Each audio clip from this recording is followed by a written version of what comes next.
იცით რატო ხარშავენ იტალიელები ყავას აი ასეთ მოწყობილობაში, რომელსაც ქვია მაკინეტა.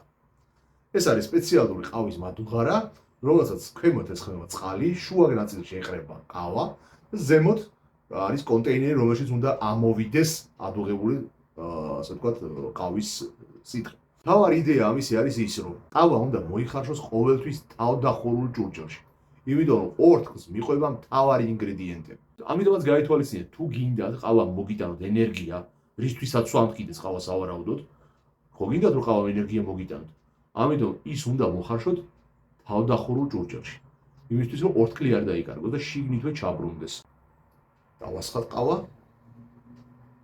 მაკინეტადან.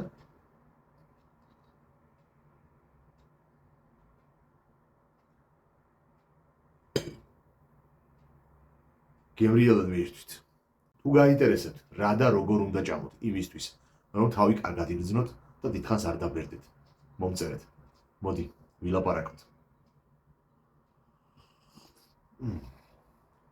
მაგარია.